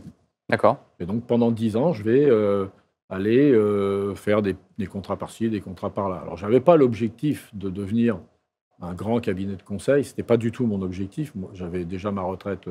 Voilà. Donc, ce que je voulais, c'était pouvoir gagner un peu d'argent pour faire des choses un peu hors du temps, parce que les retraites, c'est la moitié du salaire, hein, donc ils mettent un peu de beurre dans les épinards, comme disait ma grand-mère, et puis aider mes enfants et mes petits-enfants. Voilà. Et c'est exactement ce qui s'est fait. Voilà, donc j'ai fait ça pendant 10 ans. J'ai fermé la boîte il y a 1 an, puis là, bon, j'ai rouvert un truc d'auto-entrepreneur, parce que de temps en temps, j'ai encore des gens qui me demandent de faire des trucs, de faire des audits ou des formations. Voilà. Donc, je ne m'interdis pas de le faire. D'abord, ça m'intéresse, et puis ensuite, ça m'apprend plein de trucs, parce qu'à chaque fois, je rencontre un monde nouveau. Ouais. Hein, voilà. Donc, c'est un peu ça, l'histoire de Prométhée. Et pendant la même période, comme dans la méthode, il y a pas mal de choses qui sont connexes, du coup, j'ai commencé à m'intéresser à aussi d'autres points que je n'avais pas vus, par exemple l'incertitude, toutes ces choses-là. Ouais. Donc, en gros, tu te dis la méthode, elle peut fonctionner, je veux l'importer en France. Tu vas aux États-Unis, ouais. Tu rencontres là John Wardon 3, tu fais cette académie. Ouais. Explique-nous, c'est quoi la force de cette stratégie finalement, la stratégie Prométhée? Alors, la force de la stratégie Prométhée, c'est que pour l'apprendre, la maîtriser et l'utiliser, il n'y a pas besoin d'acheter des grosses quantités d'aspirine. C'est-à-dire que l'objectif, et c'est ça qui m'a plu, parce que moi finalement je suis un praticien, je ne suis pas un grand théoricien, hein, je suis un praticien, et ce qui m'obsédait, c'était trouver quelque chose qui permette à un chef d'entreprise ou à un dirigeant, quel qu'il soit, hein, parce que j'ai travaillé pour des associations par exemple, de se construire un plan stratégique, une idée stratégique, de façon facile, pilotable, transparente, sur laquelle il avait la main, et surtout que ça soit sa propre stratégie. Parce que la plupart du temps, en fait, je ne sais pas, mais très souvent, les cabinets prennent votre problème, vont travailler dans leur coin, puis vous livrent le plan stratégique. Honnêtement, si ça a une chance de marcher, il n'y en a pas deux, quoi. Alors que si vous mettez tout le monde autour de la table et que vous construisez ensemble la stratégie, là, vous avez beaucoup de travail comme consultant. Mais n'empêche que ce n'est pas votre stratégie, c'est la stratégie de la boîte construite par les acteurs de la boîte. Et ça, c'est un truc génial parce que ça aligne tout le monde sait où il doit aller, chacun sait quelles sont ses responsabilités, parce que quand on commence à rentrer dans la planification, chacun se voit attribuer ce qu'on appelle des centres de gravité, etc., avec des effets à obtenir et tout. Donc chacun se responsabilise. Or, avoir de la responsabilité librement consentie et partagée, c'est le meilleur des cas possibles, à mon sens. Hein. Complètement, ouais. Voilà. C'est ça qui fait la force. Elle est facile à comprendre, elle est facile à mettre en œuvre et elle est fractale. Alors, je m'explique. Il y a une stratégie générale de l'entreprise et dans l'entreprise, il y a des divisions, des services, vous appelez ça comme vous voulez. Et vous pouvez décalquer le processus à partir du processus général au niveau, par exemple, de vos agents de première ligne qui sont, par exemple, votre service commercial. D'accord ? Vous avez un système général. Alors, ça permet aussi, c'est une autre force, ça permet d'expliquer aux gens facilement et de comprendre facilement ce qu'est un système. Parce que quand on vous parle de système, vous vous dites de quoi il me parle. C'est quoi un système? Et là, par un système justement de représentation presque graphique de 5 anneaux concentriques, on définit l'ensemble des composants majeurs d'un système utiles à l'entreprise. Hein. C'est sûr que les véritables pontes de la systémique ne s'y retrouveraient pas, mais les entrepreneurs, eux, ils s'y retrouvent très bien. Et c'est très facile de comprendre que ces 5 anneaux concentriques permettent de définir clairement à la fois votre système interne, c'est-à-dire votre entreprise, et le système externe, c'est-à-dire globalement votre marché. Et c'est là que vous vous apercevez que le marché, ce n'est pas juste les clients. Il y a plein de choses là-dedans. Il y a des processus, il y a de l'infrastructure, il y a des populations, il y a des agents de première ligne. Vous voyez, c'est les cinq fameux anneaux. Et que si vous ne savez pas trop comment vous adresser à ce système, bah, vous n'obtiendrez pas de résultats extraordinaires. Hein. Complètement. Pour celles et ceux que ça intéresse, d'ailleurs, on mettra le lien dans la description pour le bouquin, pour le livre. C'est vrai que tu parles des 5 anneaux concentriques dedans. Il y a pas mal de graphiques, il y a pas mal d'éléments, de visuels, on en parlait tout à l'heure. Un sujet qu'on évoquait aussi en off, c'est finalement l'ego et la capacité à se remettre en question. Parce que lorsqu'on a un système qui est préétabli, des process qui sont déjà là, des stratégies qui fonctionnent, un business qui est rentable, en tout cas à l'instant T, c'est parfois compliqué et difficile d'oser rechallenger l'ensemble d'une réflexion qui t'a donné du résultat pour pouvoir voir plus loin et voir plus long terme. Tu l'évoquais. Est-ce que tu peux développer ce sujet? Parce que je trouvais notre discussion super intéressante à ce sujet. Oui, alors ça c'est un point difficile pour le consultant que je suis, c'est de convaincre un dirigeant qui est intéressé, puisque s'il me parle, c'est qu'il est un peu intéressé, mais de le convaincre de passer à l'acte. Parce que la plupart du temps, qu'est-ce qu'on me dit? On me dit, ben nous, de toute façon, on a déjà une stratégie, on a un board stratégique pour les gens qui sont riches. D'autres me disent, moi, j'ai pas de stratégie, mais je m'en fiche complètement parce que de toute façon, j'ai un cash flow, j'ai un carnet de commandes, ça c'est typique des PME, et j'ai pas le temps de m'en occuper parce que je suis à fond, comme tous les dirigeants. Je suis à fond. Bah, si vous êtes à fond, cher monsieur, c'est que vous savez pas gérer votre temps. Il y a un moment où vous devriez faire au moins 10% de stratégie dans votre temps. Parce que Alors pourquoi je dis ça? C'est pas juste pour vendre ma camelote parce que j'ai plus rien à vendre, donc je m'en fiche. Mais en fait, les entreprises, les organisations, les êtres, tout ça, on croît, on arrive à maturité, et puis finalement on commence à décroître, et puis à un moment on meurt. Et ben les entreprises font pareil.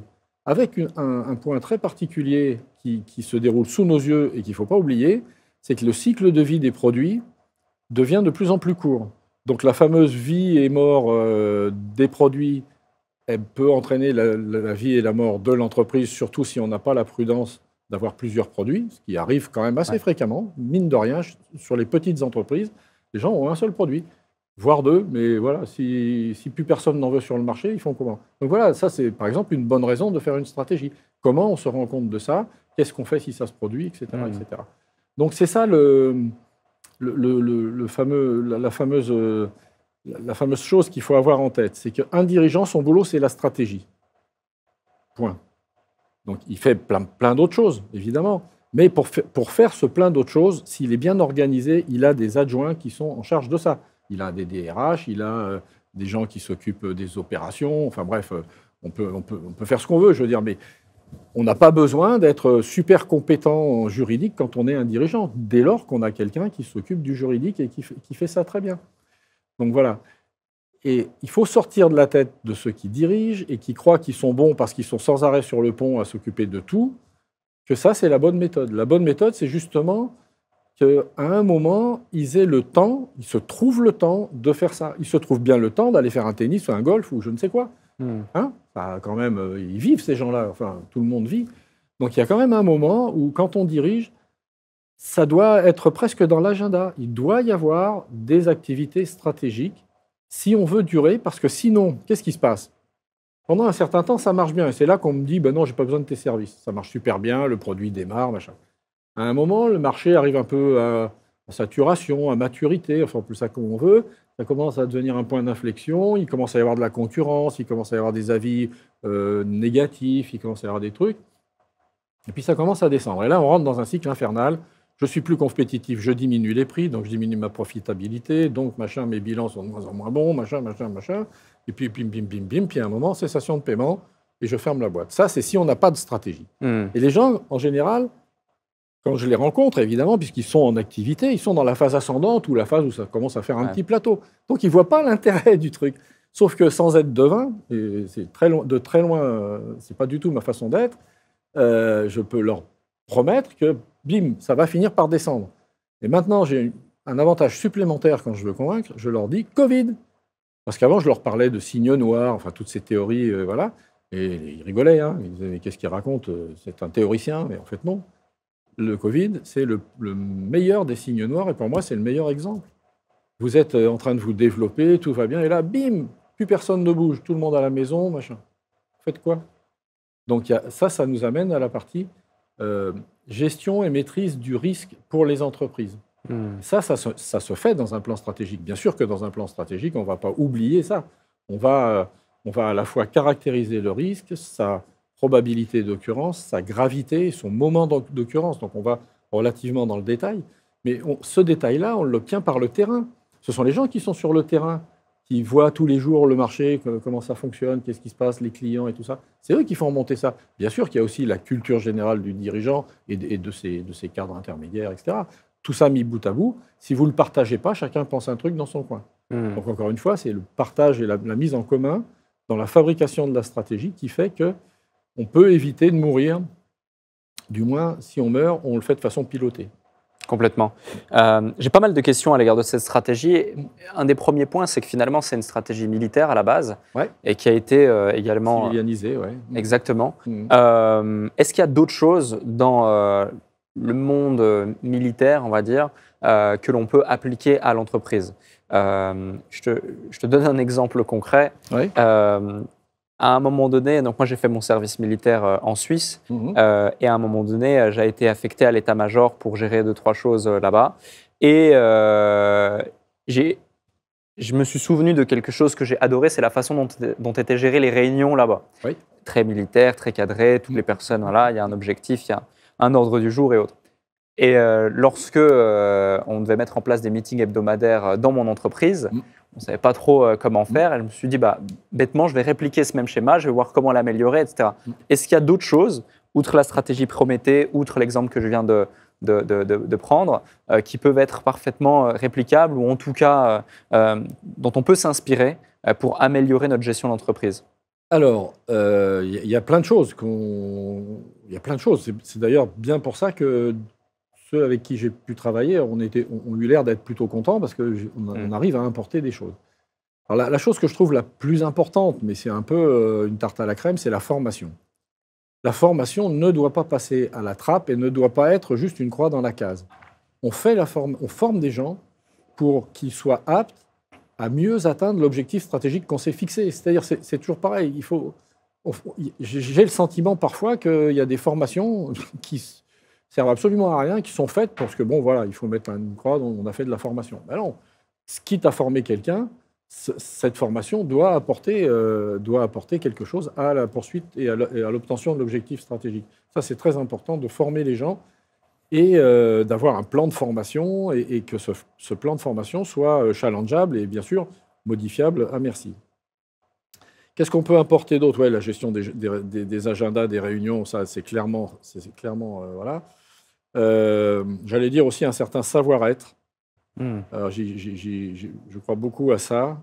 C'est-à-dire qu'il y a, par exemple, dans une entreprise, il devrait y avoir des principes directeurs qu'on ne doit pas transgresser, qui sont bien sûr trouvés dans le plan stratégique par l'ensemble des gens.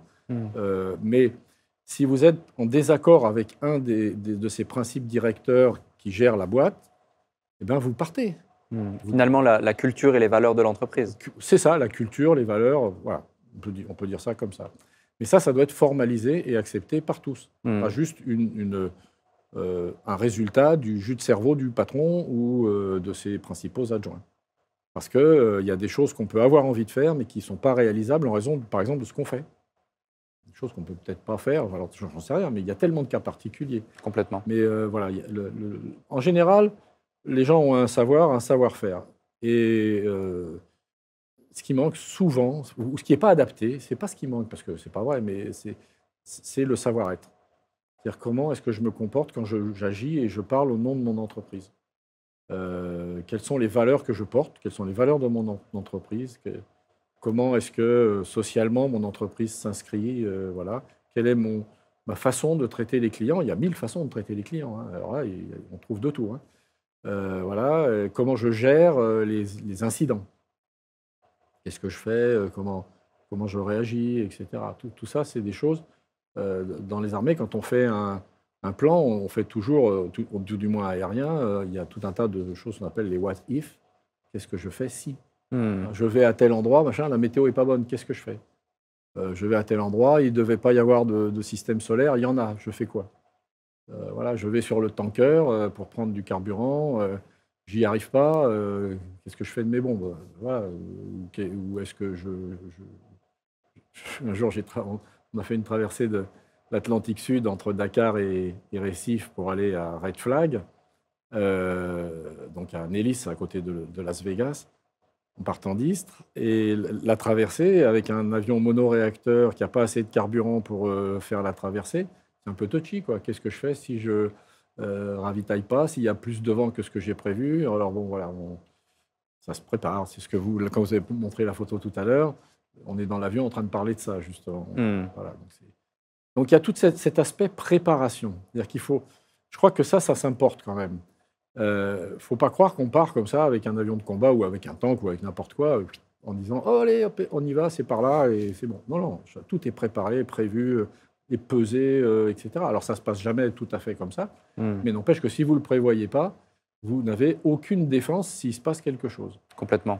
Voilà. Et donc vous ne pouvez pas reconfigurer votre dispositif. Et ça, c'est important, la préparation, la réflexion préalable, ça, c'est un truc.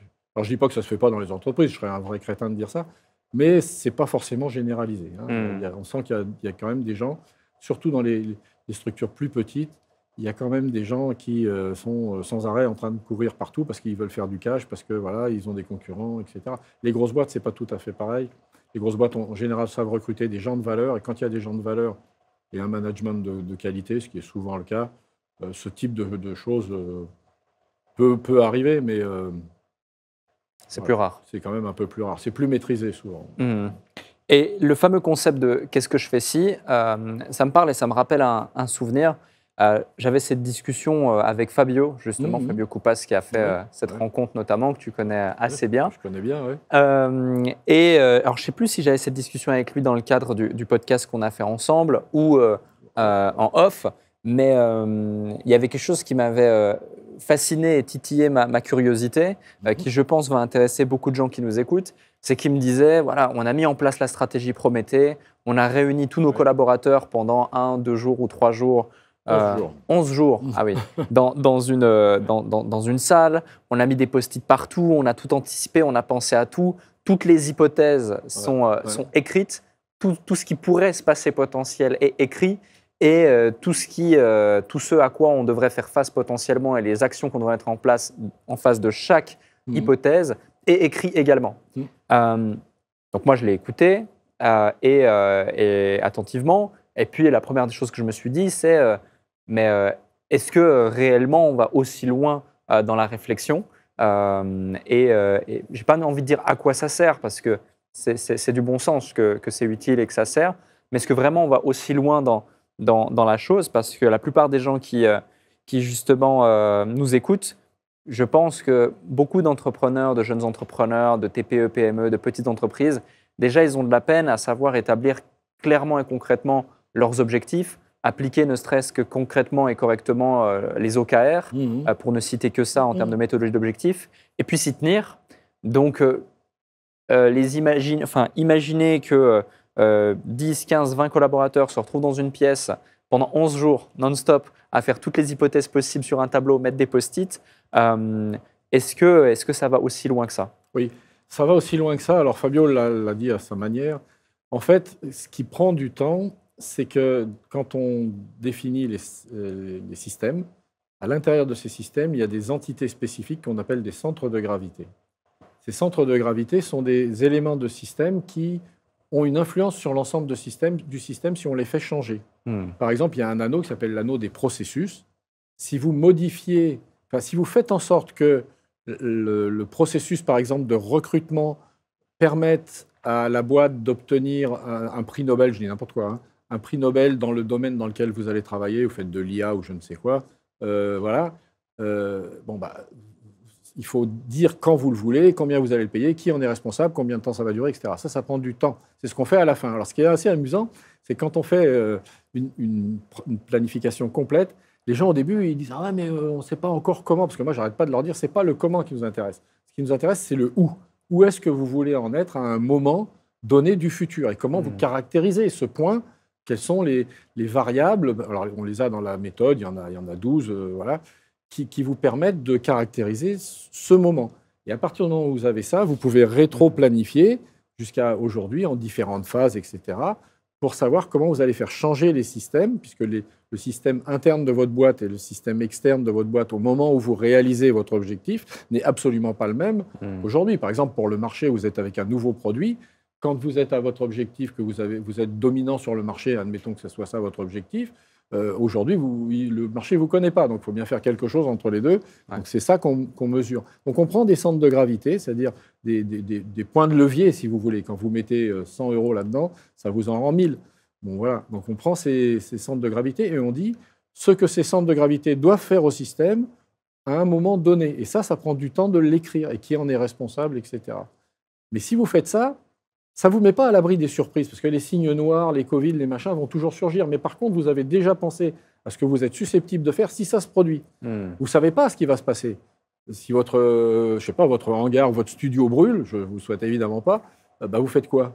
Est-ce que vous avez déjà pensé à comment vous allez reconfigurer votre fonctionnement? Alors, bien sûr, vous n'allez pas faire un plan précis pour ça, mais vous allez faire une espèce de plan générique.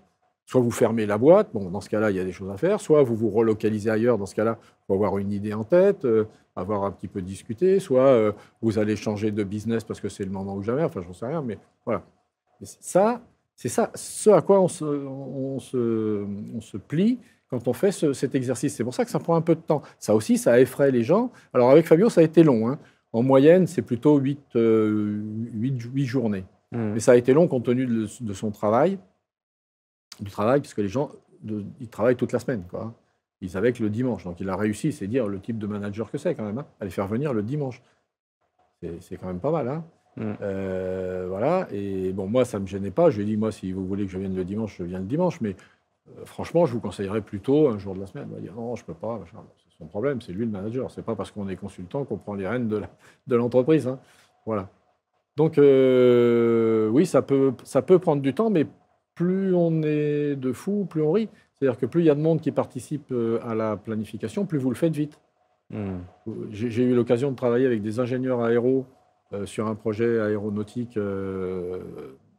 qui malheureusement n'a pas abouti, mais ils m'avaient inventé une méthode pour mettre en parallèle des opérations qu'on faisait en série et donc gagner beaucoup de temps. Voilà, ça fait partie aussi de l'enrichissement et ça montre qu'il ne faut pas recruter n'importe qui à n'importe quel poste pour faire n'importe quoi. Ça, c'est vraiment complètement. Ouais.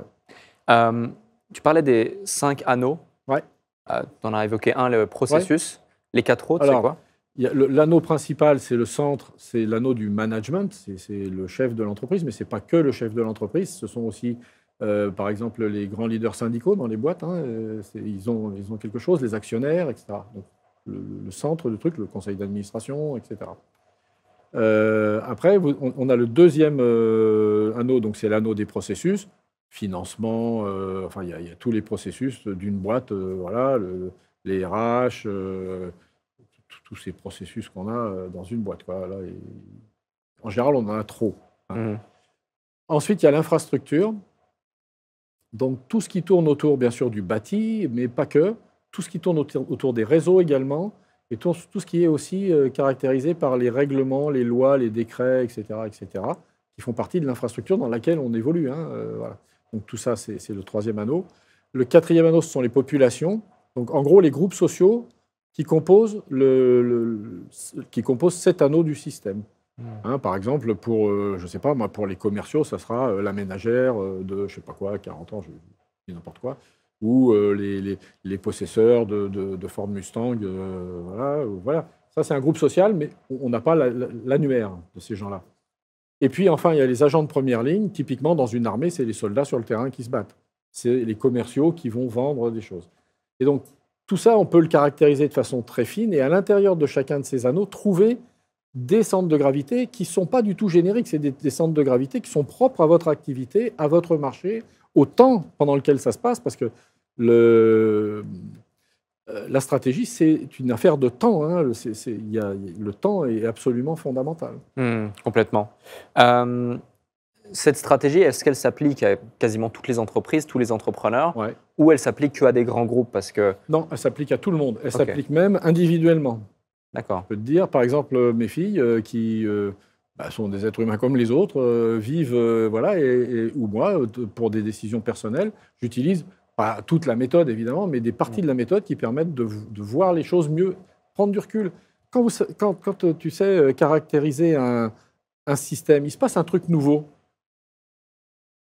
Hop, je recule, je regarde toutes les aiguilles du tableau de bord, enfin tous les écrans maintenant du tableau de bord, et je me dis, bon, le système, il vient de changer. Il y a un truc qui vient de changer, et c'est où? C'est déjà dans quel anneau? Et à partir de là, on peut commencer. Voilà, c'est une façon de. On peut s'en servir. Je me marie pas, j'achète une maison, j'achète pas de maison, enfin, j'en sais rien. Mais ça fait partie. On peut utiliser ça pour ça.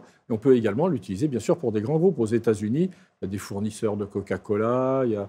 Je crois que, comment il s'appelle, Texas Instruments l'a utilisé pour toute ou partie de son business, etc. Hein. D'accord. Donc, voilà, c'est...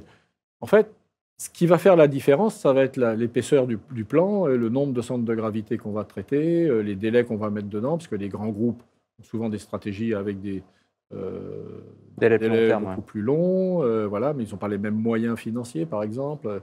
D'autres vont être limités parce que ils ont des financeurs, mais qui vont les aider pendant 3-4 ans. Mais s'il n'y a pas de profit au bout de 3-4 ans, ils reprendront leurs sous.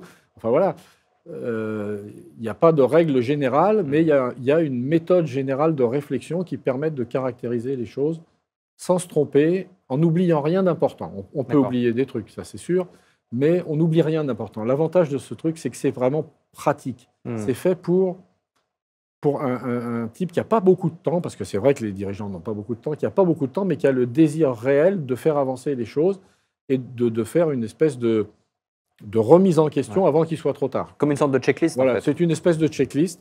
Ça se déroule selon, d'ailleurs, il y a des différentes phases. C'est un process, un protocole. Tout un process voilà. Et à chaque fois, on sort. En gros, qu'est-ce que ça sort comme résultat?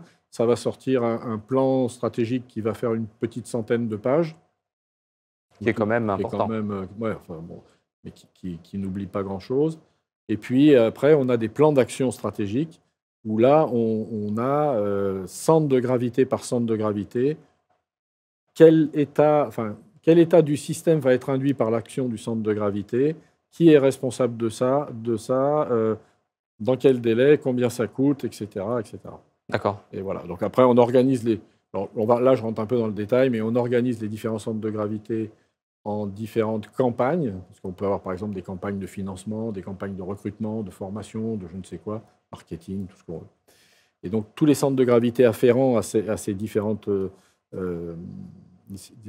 domaines sont regroupés dans des campagnes qu'on va mettre dans différentes phases. Voilà, ça, c'est de la tambouille. C'est ça qui peut prendre un peu de temps, mais moi, je suis là pour ça. Et les gens qui font ce boulot sont là pour ça. On sait faire, on travaille chez nous, et puis voilà, quoi. Moi, je passe beaucoup de temps avec les entreprises, mais je passe 3 fois plus de temps chez moi à tout mettre en forme, à tout, voilà. Mais c'est normal, c'est ce qui est attendu. Hein. Complètement, complètement. Je sais également que tu parles plus de planification ou de rétro-planning plutôt que de prévision. Ouais. Pourquoi tu n'aimes pas forcément parler de prévision? Parce que les prévisions sont fausses. Et des prévisions qui sont justes, il y en a, mais elles sont juste à court terme. On dit en stratégie qu'une phase, c'est le moment pendant lequel les règles sont stables. Donc les phases ne durent pas éternellement. Hein.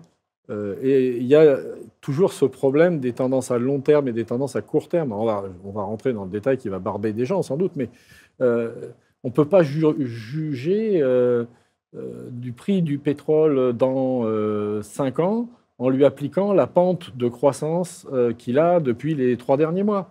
D'accord ? Et c'est pareil pour plein de choses.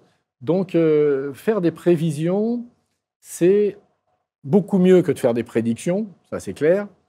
Mais faire des prévisions, ça ne peut marcher que dans un certain nombre de domaines restreints et surtout à court terme.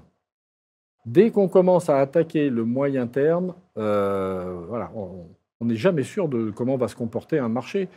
On a vu se retourner des marchés plein de fois. Hein. Voilà, il suffit qu'il se passe 2-3 trucs et puis ça retourne tout.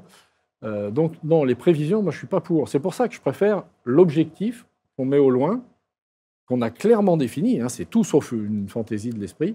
Et ensuite, on fait un rétro-planning avec des centres de gravité qui doivent faire des choses. L'avantage du truc, c'est qu'on peut travailler en parallèle. C'est-à-dire qu'on peut s'adresser à plusieurs centres de gravité en même temps pour les faire changer. Ouais. S'il y en a un qui résiste, c'est pas grave, il en reste encore 10 ou 20 avec lesquels on peut avancer. Donc on peut avancer en louvoyant, mais on avance vers l'objectif. Et on peut contrôler les fins de phase avec des variables de niveau stratégique qui permettent de savoir si on se rapproche ou non de notre objectif. Donc ça, c'est très pratique à faire. C'est une gymnastique à prendre. Au début, les gens sont rétifs. Hein. Oui, mais non, moi, j'ai appris à l'école, parce qu'à l'école, on apprend SWOT, hein, et puis voilà. Non, j'exagère, mais il ne faut pas exagérer quand même. Mais je pars d'aujourd'hui, et puis j'essaie de définir des lignes d'opération, ça c'est comme on faisait dans les armées il y a 30 ans, qui me permettent d'atteindre mon objectif. Ça ne marche jamais au premier tour d'antenne, c'est mort, parce que l'ennemi n'est pas au courant que vous voulez faire ça, et il ne veut pas vous aider. Donc voilà, et ben, le marché, c'est pareil. Donc si vous commencez à partir d'aujourd'hui, la combinatoire va être tellement importante que vous ne pourrez rien piloter. C'est très complexe. Ouais, ça devient vite complexe. Au rang 2 ou 3, vous êtes mort. Il y a tellement de possibilités. Alors que si vous partez dans l'autre sens, en ayant un bon objectif, et puis vous commencez à partir dans une direction, puis vous apercevez que c'est plus ou moins une impasse, c'est pas grave. Il y a d'autres façons de contourner le problème. C'est la très grande souplesse de cette stratégie. Elle demande un travail de préparation, mais sauf que quand vous l'avez, après, il peut se passer à peu près ce que vous voulez, quoi. Vous êtes sur la route, vous roulez ces bouchées-là. C'est comme si vous aviez un super GPS de l'hyperespace qui connaisse absolument vraiment tous les chemins et qui soit capable de vous proposer tout un tas de voies pour atteindre votre objectif là où vous voulez aller, quoi. Complètement. Et du coup, toute la stratégie est expliquée là-dedans. Ouais. Ok. Tout est expliqué là-dedans. Tous les principes, les concepts, etc. sont expliqués là-dedans. La méthode pour le faire est dedans, mais la méthode précise, non. Parce que sinon, ça prendrait beaucoup trop de place. Mais ça explique tout, quoi. Ça explique qu'est-ce que c'est qu'un centre de gravité. Ça vient de la théorie des réseaux, etc. Vous savez, hein, dans un réseau, il y a différents nœuds. Et il y a des nœuds qui sont connectés à plusieurs autres nœuds ou d'autres qui sont connectés qu'à un seul nœud. Ils n'ont pas le même poids en matière d'action sur le système, etc. Donc, il y a toute une théorie très sopo et compliquée, et sans doute pas utile immédiatement, mais qu'on a utilisée dans cette méthode en la rendant praticable et simplement utilisable. Actionnable. Voilà, c'est ça. Clair. Donc, la méthode a fait ses preuves, mais ton expérience également t'a permis d'identifier ce qui fait que ce qui fonctionne, ce qui ne fonctionne pas, les gens qui réussissent pas ou moins. Ouais. Et un des sujets que tu mets en évidence lorsque tu dois identifier ce qui fait la différence, c'est la capacité à aller en profondeur. Est-ce que tu peux en dire plus à ce sujet ? Oui, au risque de déplaire, il y a des gens qui ne sont pas capables de tenir la distance, quoi, hein. Il faut une âpreté, une opiniâtreté à progresser que tout le monde n'a pas. Il m'est arrivé une fois de faire un super plan stratégique avec une super équipe et que le CEO n'a pas appliqué. Pur temps perdu. Pur temps perdu. Pourquoi il ne l'a pas appliqué ? Parce que c'était un créatif, quelqu'un qui avait de très grandes qualités d'idéation, etc. Mais il n'avait pas de rigueur dans l'application des décisions qu'il avait prises. Il picorait un peu par-ci, par-là, voilà. Et ça, c'est très mauvais, quoi. Il faut se focaliser, il faut concentrer ses efforts. Enfin, c'est des mots importants, quoi. Ouais. La concentration des efforts, c'est quelque chose qui n'est pas un vain mot. Voilà, si on décide de faire une nouvelle stratégie, il faut mettre tout le monde sur le pont et que le dirigeant donne l'exemple. C'est-à-dire que c'est lui le principal moteur. S'il ne s'intéresse pas à la stratégie, tout le monde va poser les rames. Hein, parce que c'est plus difficile. La voie difficile est rarement choisie de façon, comment dirais-je, immédiate. Ce qu'on choisit en général, c'est la facile. Hein, les ruisseaux coulent en bas des montagnes, pas en haut. Et c'est en haut que le soleil brille. Donc voilà, c'est ça. Donc, être en capacité de se remettre en question, être en capacité de ne pas disperser son focus et rester aligné par rapport à l'objectif qui a été établi. C'est exactement ça. La remise en question, c'est une des clés principales de la réussite pour toi? Oui, mais il ne faut pas que ça devienne pathologique. Hein.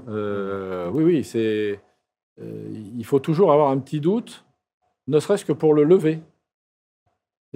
Toujours être en train de se dire ok, on est bien, là, ça va bien, mais ça ne pourrait pas durer. D'où va venir le prochain coup Alors, plus on l'aura préparé, plus on l'aura anticipé, plus on sentira qu'on est dans le moment où ça ne peut pas aller très bien. Puis il y a d'autres moments où c'est plus calme, tranquille, quoi.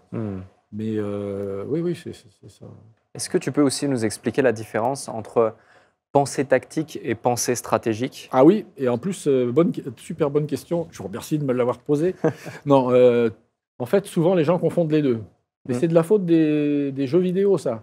Parce qu'on vous présente des jeux vidéo en disant c'est un jeu de stratégie. Que nenni, c'est un jeu tactique. Il s'agit de buter le maximum d'aliens. Ça, c'est de la tactique. En fait, la tactique, c'est ce qu'on utilise pour atteindre les objectifs de la stratégie. L'architecte, c'est le stratège. Le maçon, c'est le tacticien. D'accord ? Le stratège, il va définir le rôle général du bâtiment, son implantation, son rôle social. Enfin, il va mettre tout ce qu'il va pouvoir, son accessibilité, sa consommation, que sais-je, plein de trucs. Et il va dire à un maçon, tu me construis un mur là, un truc là, un machin, tu vas mettre une rampe ici. Voilà. Le maçon, c'est le tacticien. Voilà. Et la tactique, c'est très important. Mais il n'y a pas de bonne tactique sans bonne stratégie. Alors que si on met une excellente stratégie, ça va être difficile à vaincre une excellente stratégie. Un exemple tactique tout bête, la mitrailleuse. Quand la première mitrailleuse est arrivée, ça a été tragique parce que tactiquement, ça faisait des ravages. Qu'est-ce qui s'est passé? Au bout de 6 mois, 1 an, en face, il y avait aussi des mitrailleuses. Et l'avantage tactique, il a été terminé. Donc, un avantage tactique, c'est facile à contrer.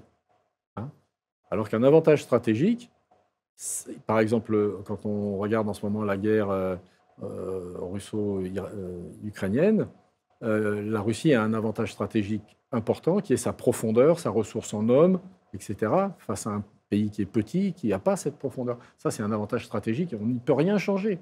Personne ne peut rien y changer, sauf à faire une guerre monstrueuse que personne ne veut faire, évidemment, et c'est normal à la Russie. C'est pas possible. Tactiquement, les deux armées se valent, mais stratégiquement, la Russie est mieux placée.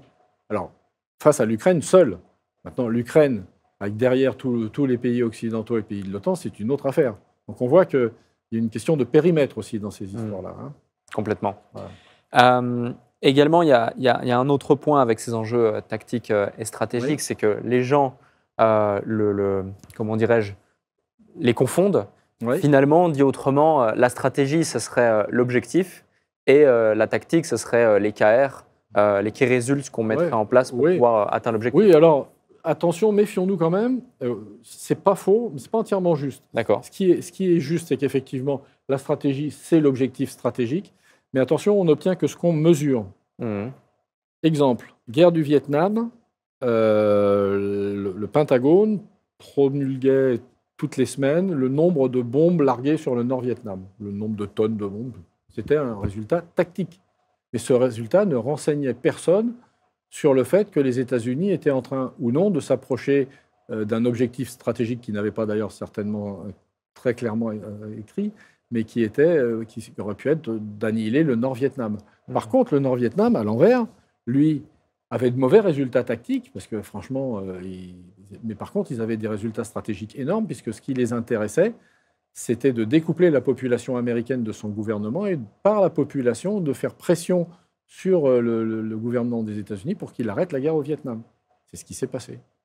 Donc, on peut avoir une victoire tactique et perdre la guerre parce que stratégiquement, on n'est pas au point. Et si vous mesurez que des choses tactiques, vous pouvez avoir l'impression que tout va bien. J'ai fait tant de chiffres, j'ai fait... Enfin, je ne sais pas quoi, moi. Il y en a plein de trucs comme ça. Il y a plein d'exemples. Et si vous mesurez ça, vous ne savez pas si ça vous rapproche ou non de votre objectif stratégique. Complètement, oui. C'est une vraie bonne nuance à mettre en parallèle des OKR pour l'entreprise par rapport à la pensée stratégique et tactique, effectivement. Est-ce qu'il y a un mantra ou un autre mantra qui t'a accompagné durant toutes ces années Alors, je ne suis pas très mantra, mais ouais, j'ai quelques pensées comme ça. Alors, il y en a une que j'ai fait mienne, et c'est pareil, ça va faire sourire mes camarades aviateurs, c'est faire face. Faire face, c'est comment dirais-je, la devise de l'école de l'air, qui m'a permis tout ce que je suis devenu. Je le dois sans doute à l'armée de l'air, hein. Donc, j'ai une grande dette. Et se faire face, dont on se moque à l'intérieur par tout un tas de blagues, c'est quand même ça, notre façon de faire, notre façon d'être, c'est de ne pas fuir, quoi, de trouver des solutions, d'avancer, faire face sans cesse. Voilà, ça c'est important, ça c'est le premier. Et le deuxième, c'est plus personnel. C'est une phrase de Saint-Ex qui est tirée de Terre des Hommes et qui dit être homme, c'est principalement être responsable. J'adore cette phrase parce que je crois que ça me définit assez bien. En fait, c'est voilà, il faut être responsable. On prend des décisions, on assume que ça soit bien, que ça soit mal. Mais voilà, il faut être responsable de soi. Et puis, si on a la chance d'avoir d'autres responsabilités, d'être responsable de plus que ça, il faut être encore plus responsable. Et ne pas dire c'est l'autre, c'est machin. Non. Ouais.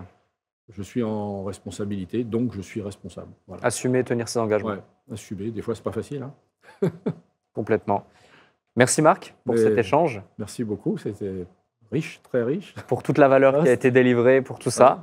D'ailleurs, celles et ceux qui nous écoutent ici, faites-le nous savoir si vous avez apprécié cet échange au moins autant que je n'ai eu de plaisir à animer celui-ci en partageant cet épisode, en mettant 5 étoiles sur votre plateforme de streaming préférée, en interagissant également sur le post LinkedIn.